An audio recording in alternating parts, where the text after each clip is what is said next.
We begin tonight with a new growing threat in the opioid crisis, an illicit drug that's being mixed into fentanyl street drugs. And it's already on the streets of Northeast Wisconsin, and it's killing its users at an alarming rate. So he lost tips of his fingers. The doctors told him straight out it was because of using. Whoa. Charlene Beaumier lost her son to an opioid addiction 1 year ago on December 8th. I came in here and I found him face down on the floor, on his knees. His face was just flat on the floor, and I just picked him up and rolled him over to where he was laying like this, and I just started screaming his name, and I couldn't stop. Josh was 32 when he overdosed at her home. I was right there with him. I've been through so much with him. That's why I know addiction is an illness. According to the CDC, there were 108,000 drug overdose deaths in the U.S. in 2021. Of those, 75% were linked to synthetic opioids. I've never seen anything like this. Now, a new widespread threat in the opioid crisis is taking more lives faster.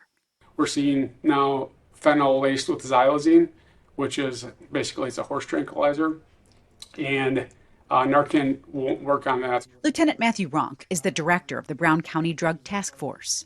That's a concerning trend that's newer. Xylazine is a powerful sedative that is FDA approved for veterinary use. According to the U.S. Drug Enforcement Administration, the synthetic drug is being mixed into opioids, often referred to as tranq or tranq dope.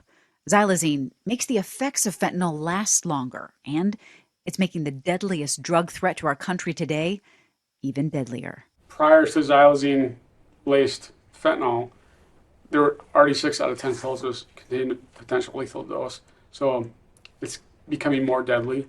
And if 6 out of 10 doesn't scare you, I envision a day where 10 out of 10 pills contain a potential lethal dose. Last year, 23% of fentanyl powder and 7% of fentanyl pills seized by the DEA contained xylazine. Just last April, the U.S. government declared fentanyl mixed with xylazine as an emerging drug threat.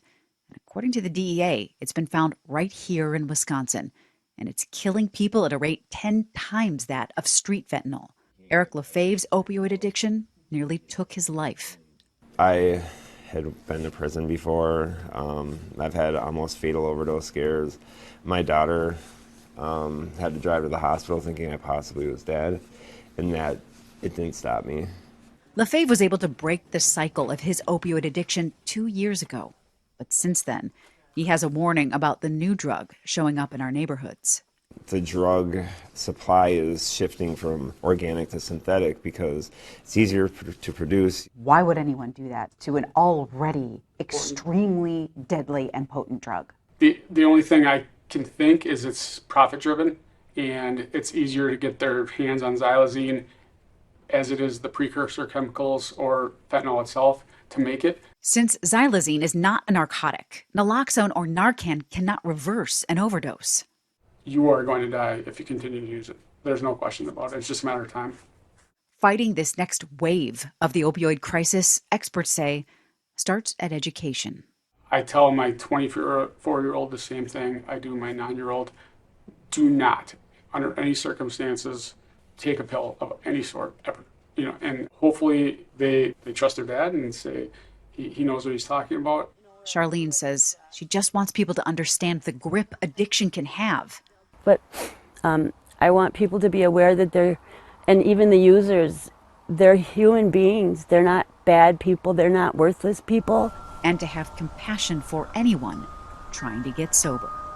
I'm so proud of my son. He woke up every day to fight that battle, and he has a daughter that loved him so much, and I know he hates that he had left her. But I really feel that he couldn't stop.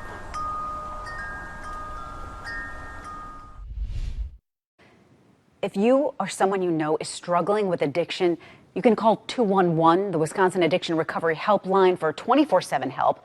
There's Manna for Life locally, and the Adult and Teen Challenge in Northeast Wisconsin. There are so many resources available right here in our area. Lefebvre, who's been sober now for 2 years, gave me a full list of resources he personally recommends. You can find that list on NBC26.com and click on this story.